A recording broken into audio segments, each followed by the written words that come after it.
The wind smelled of ozone and car exhaust, and it felt like the city was holding its breath. "Please save me. I have nowhere else to go."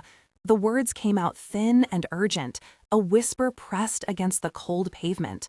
Headlights cut through the fog like knives, and footsteps echoed off graffiti walls, heavy and uneven. She sat hunched, a silk blouse ruined and clinging, a slim briefcase clutched to her ribs as if it were a beating heart. From the other side of the alley, a man in a dark coat approached, his shadow long and slow. Then a man appeared from a side street carrying a child on his hip, his jacket smelling of motor oil and laundry soap, his boots worn down at the heel. "Daddy, is she okay?" the child asked, a small voice that trembled. He set the child down gently, looked at the woman, and did not hesitate. "Stay where you are," he said, in a voice that was neither loud nor weak. The threat at the mouth of the alley froze. The man moved between them, steady, and in that motion, the night shifted. "Is she hurt?" he asked. "I think so," the woman gasped. "Call someone," the child said, breath fast. He rested a hand on her shoulder, not touching like an owner, but like someone offering a place to stand. That night would not end with only a rescue. It would be the first page of a decision that upended reputations and rearranged a small community. What happens to a person who saves another when their own life is fragile and unfinished? Carlos kept his name short and his silences shorter. He lived in a narrow third-floor walk-up above a bakery that left a constant scent of warm yeast in the stairwell. There was a single framed photo on the small living room table of him, years earlier, smiling at a graduation he did not attend, and a school backpack slung over a kitchen chair. He worked as a maintenance technician for a midtown office building, the kind of job that put him in basements and behind boilers at dawn. His hands bore the calluses of steady labor, and a silver ring where a thumbprint had worn the metal dull.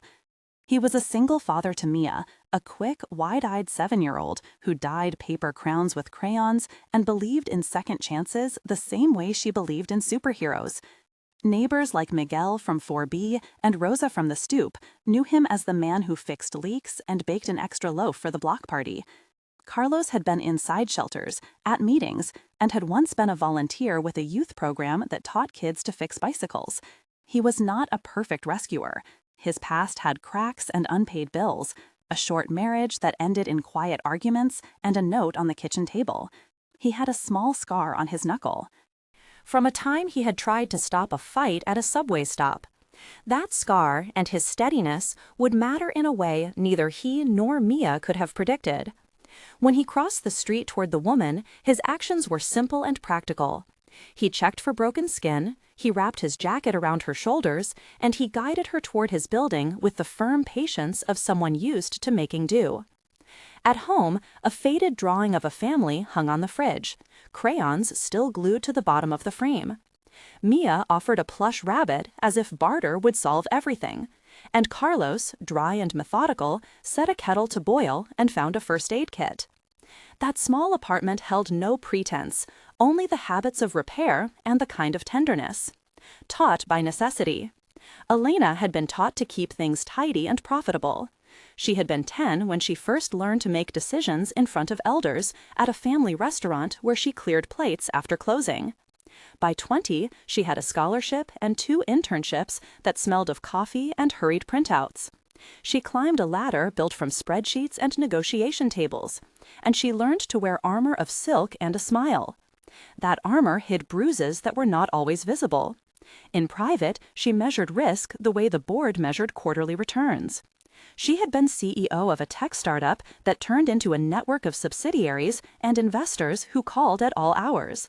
Her childhood was split between a kitchen in Queens, where her mother taught her to keep to the recipe, and a borrowed desk at a nonprofit where she learned the vocabulary of impact.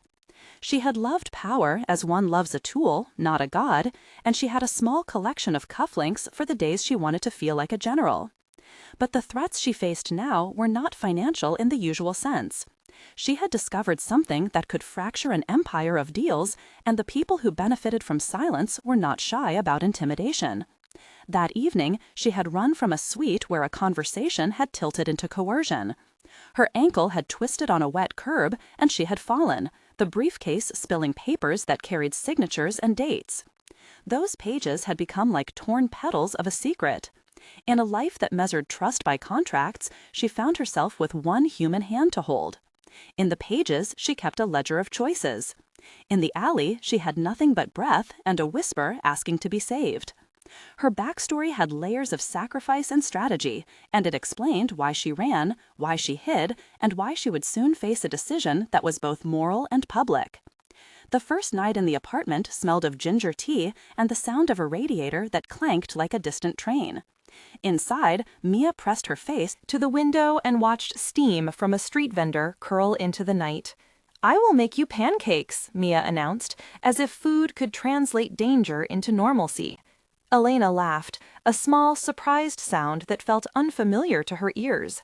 They moved through the room with small, practical rituals. He set out a blanket like an offering. She accepted like a guest who had never been allowed to stay. The conversation that evening had a steady cadence. "Thank you for helping me," she said. "It was dangerous out there," he replied. "Why were you there then?" she asked. "I was working," he said. "I fix things," she said, "like a test. I fix what I can." The dialogue kept restarting and folding into silence and the clink of cutlery. Each exchange was longer than the last.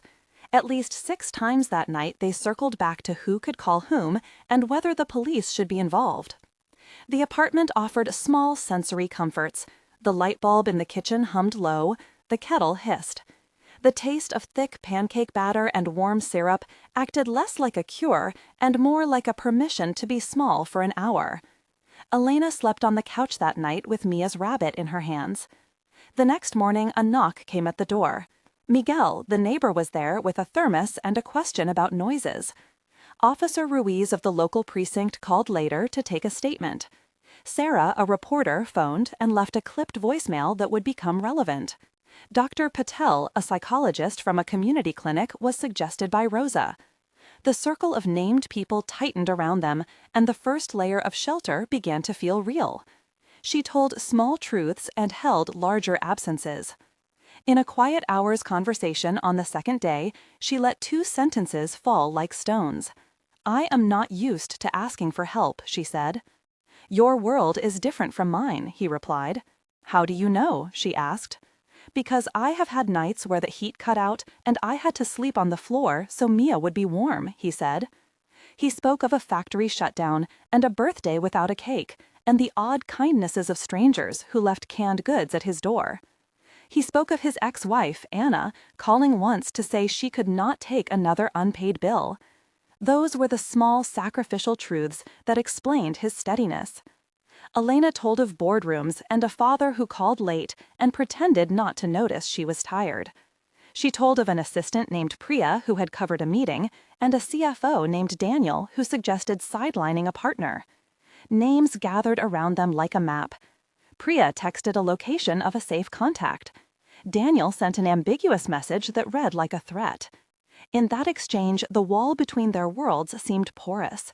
They shared stories in 3 or 4 short paragraphs, each that stitched together past pains to the present. There were sensory details too, the smell of printer toner that reminded Elena of midnight hours, and the metallic tang of coffee from Carlos's thermos that tasted like early shifts. The sharing built trust slowly, like laying bricks. It was not immediate, but it was persistent. Now a request appears in your feed. Pause with me for a moment. If this small rescue threads hope into your chest, and you feel a flicker of belief that small acts change lives, you are not alone. Stories like this remind us that someone ordinary can become an anchor in an extraordinary hour. We want to hear from you. Tell us in the comments. The gesture that changed everything for me was, and then your sentence. Start with those words so we can find the stories that lift us up. When you share, you join a conversation about compassion and courage. The best stories may be featured in a future episode, or may inspire someone to act in their own neighborhood. Your comment matters because it becomes part of a growing map of people who choose to stay and help. Now back to Elena and Carlos and the choice that would test them both. Tension rose when the first reporter arrived on their block. Sarah stood with a recorder and a camera with lenses that blinked like mechanical eyes. Her questions were rapid, and a producer named Jordan pushed for a quote. Elena felt exposed and angry. "This is private," she said. "People need to know the truth," Sarah replied. Carlos moved between them and offered a small statement. "We helped her," he said. The cameras lingered, however, and the briefcase that Elena had kept hidden became a carriage for a scandal. For 500 to 600 characters, the scene tightened into panic and calculation.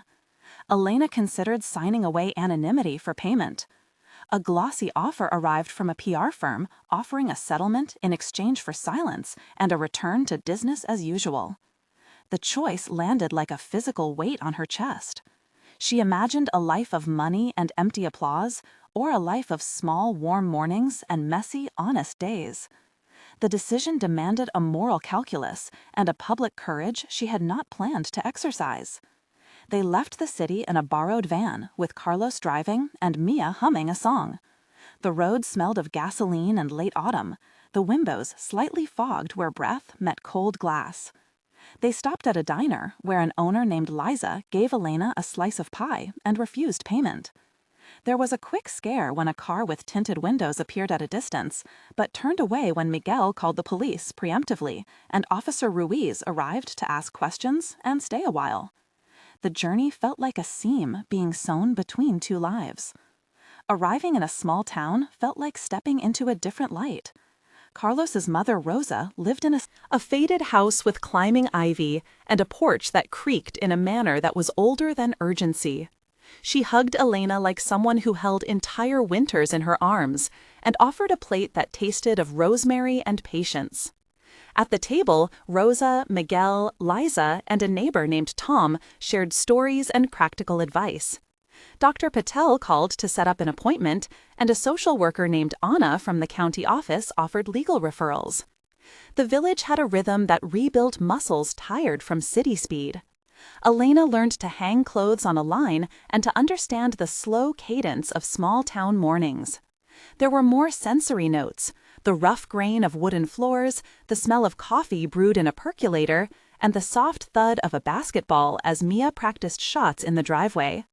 The refuge offered not just safety, but witnesses who would matter when the public confrontation came. At the courthouse, the final decision unfolded before a handful of cameras and an audience arranged in folding chairs. Elena carried a packet of documents and set them on a wooden table that smelled faintly of lemon polish. The antagonist, David, the former partner in the city with a penchant for polished shoes and polished lies, flanked lawyers who spoke in tidy sentences. Carlos sat in the gallery with Mia on his lap. The room felt small and hot, and the air tasted like stale coffee and anticipation. Elena stood and spoke. She read aloud the ledger, the proof of coercion, the files that would hurt reputations and strip away illusions. There were 6 full exchanges in the hearing room between David and Elena, each one a push and parry. "Your claim is damaging," he said. "You will be sued," she retorted. "Why expose us?" she asked. "Because hiding is complicity," she answered. The moment of renunciation then arrived, raw and clear. She refused the settlement and insisted on a formal complaint. The legal language was heavy, so a local lawyer named Priya explained in plain terms, filing an affidavit and requesting a protection order. The audience shifted. Some murmured sympathy, others displeasure. The act did not fix everything, but it was a decision that reverberated beyond the room. For 500 to 600 characters, this was a concentrated moment of moral clarity, memory, and the sudden realization that choosing truth would change more than one life. There were 3 more moments of tension. The first when a leaked audio threatened to undo the complaint. The second when a small foundation withdrew funding in panic. And the third when an old friend offered a lucrative job in exchange for silence. Each required quiet recalibration, and each lasted roughly the space of a long breath.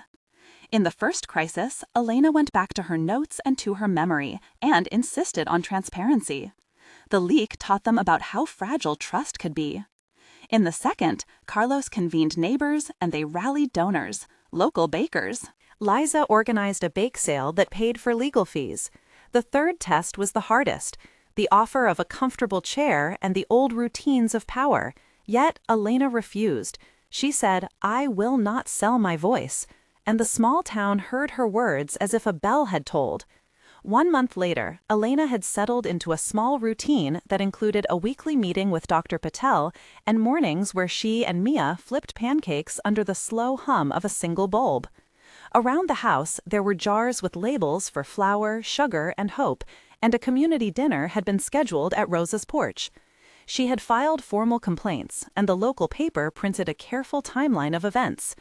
There were measurable things. A pro bono lawyer from the county had documented witness statements and a modest fund raised by neighbors that covered personal costs.